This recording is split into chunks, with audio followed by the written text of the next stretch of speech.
In this video, I will be explaining level 112 of the Backrooms lore. And this is a very special video since I'm going to be talking about level 112 from the wiki and from the fandom. 2 level explanations in one. You're welcome. Level 112 from the wiki is known only as mouths, while the same numbered level over on the fandom is entitled the mush-rooms. You get it, like mushrooms, but backrooms. Mush-rooms. Each of these 2 levels are full of strange designs, odd lore, creatures that are weird as well, and history that is pretty extensive. And they're both pretty short as far as pages go, so I decided to throw both of their explanations in the same video right here for your viewing pleasure. Without further ado, let's hop into these levels and let's talk about the mushrooms and level mouths, and let's continue broogmas, shall we? Also leave a like if you want. Thank you.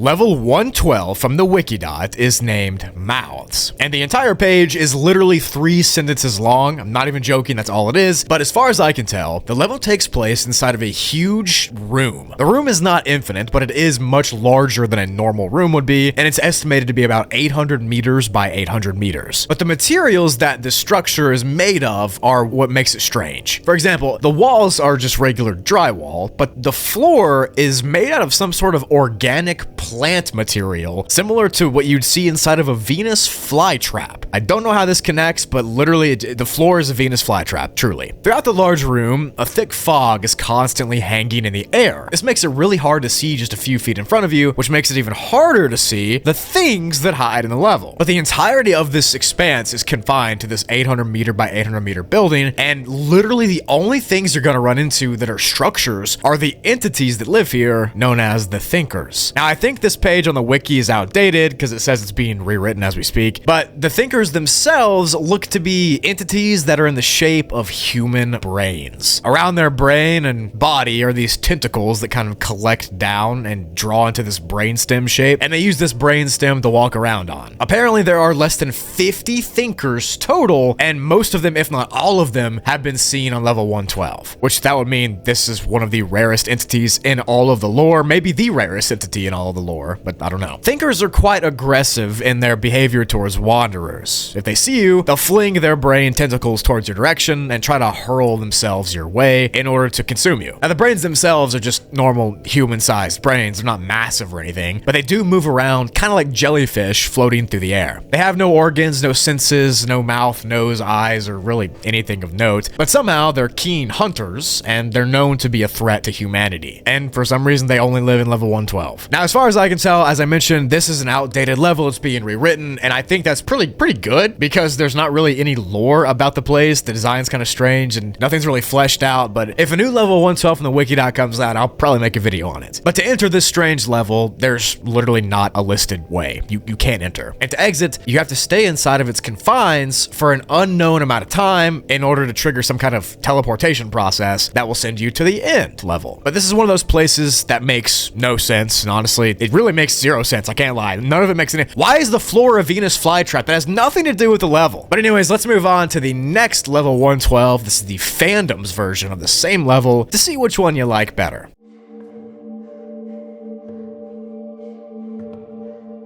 Level 112 from the fandom is known as the mush-rooms, and it's been classified as a class 1 difficulty because it's decently safe and decently stable with a very small and manageable creature count. They're not really even entities, they're kind of just animals, but I'll get on that later. The area itself takes place in a massive forest constructed primarily out of trees and mushrooms. Various fungus and other types of plant life exist here as well, but the mushrooms are the main thing that you're going to come here and that's going to catch your eye. It's called the mush-rooms after all. The most common type of mushroom is the Amanita muscaria. Now forgive me if I'm pronouncing the Latin words wrong. I don't speak Latin. These are those large red-capped polka-dotted mushrooms that you're probably thinking of when you think of mushrooms. There are, however, tons of other species of them that live here, which we'll talk about shortly. The atmosphere of the mushrooms is humid and wet. This entire place is constantly being drizzled on by a rain from the sky, and the heat is definitely a oppressive. It sort of feels like somebody turned the hot air conditioning on. But it's never too hot to the point where you're gonna have negative side effects. It just feels like you're in a muggy environment. The forest network here is massive. These tall mushroom trees exist. There are huge other trees, small shrubs, vines, and all the kinds of flora and fauna that you can think of. Crossing around the forest, there are also various rivers and lakes and that sort of thing that you can encounter. Now, the lakes are made with fresh water, but you should not drink out of the lakes because it's said that the hydrolytis plague festers inside of the water here because of the heat and the humidity. It's sort of a breeding ground for the plague, which, if you know anything about the hydrolytis plague, you don't want it. There are 4 specific mushroom types inside of the forest biome here, and those, of course, are the Amanita muscaria, acid hollows, umbrella mushrooms, and rain catchers. Now, the Amanita ones are the most notable mushrooms because they're the most common ones. They're huge, red mushrooms with polka dots, like the ones you'd see in a Minecraft forest or whatever, but these are everywhere. At full maturity, the mushrooms grow to a diameter of 3 to 8 inches, and they're pretty much all over the forest floor here. The main thing you need to know about these is that you cannot eat them due to their potency. They're kind of like poison. They'll give you hallucinations, and they'll make you sick too if you consume anything from them. The next type are the acid hollows, and these are another dangerous mushroom type that you're going to encounter while exploring the level. They're native to the swampier, damper sections of the forest, and they're very easily recognizable because they have black caps. From these black caps, a grayish black liquid oozes from them, and this gray goo is some kind of really potent toxic acid that even breathing in will cause detrimental things to happen to a wanderer's health. Acid caps are really the most dangerous thing you're going to encounter on this level. In an otherwise,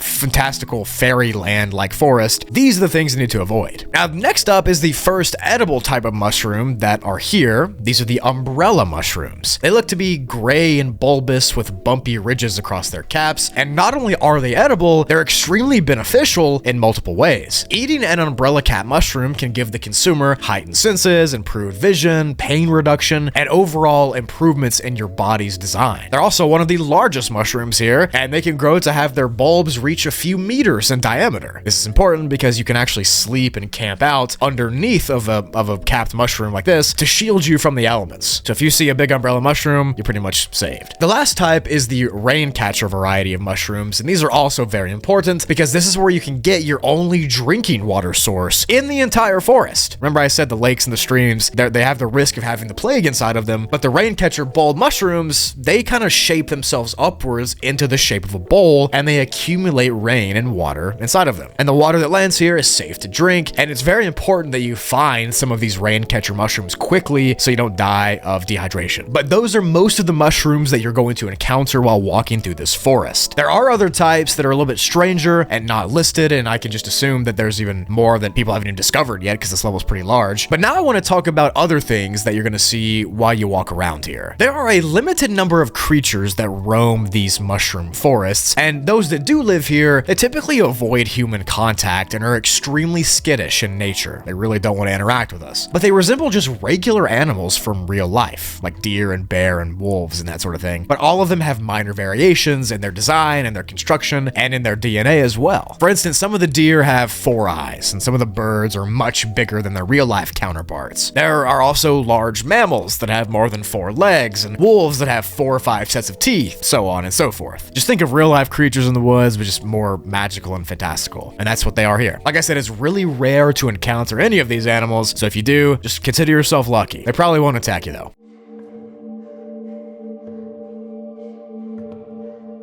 To enter the mushrooms, you can dive into the water back on level 37 for a small chance of no clipping here. And to exit, you can fall asleep beneath any of the umbrella mushrooms, which will provide you with a small chance of no clipping to the hub level, which that would be pretty convenient as well, because then you can go to wherever you wanted that the hub's connected to. But the mushrooms are one of those sanctuary type places in the backrooms. It's not necessarily an outright safe place to stay in. I mean, there's like poison, mushrooms, and deadly water, but it is better than most, and it's more forgiving for life forms like yourself. It's peaceful, it's serene, and if you find a couple big mushrooms you can sleep under and eat, and you're gonna be chilling for a long time. And in my opinion, this is a good break from the usual, dangerous, deadly places that I cover on the channel. Plus, it's just a giant forest with giant mushrooms. How much cooler can it get, Anyways, that's it for the video. Thank you all so much for watching. I hope you enjoyed. Check out all the links in the description. Comment below mushroom broogly if you did watch all the way to this part of the video. You're a real one. I appreciate all you do for the channel and all you've done for me. Thank you so much, and I'll see you in my next video, wherever that may be.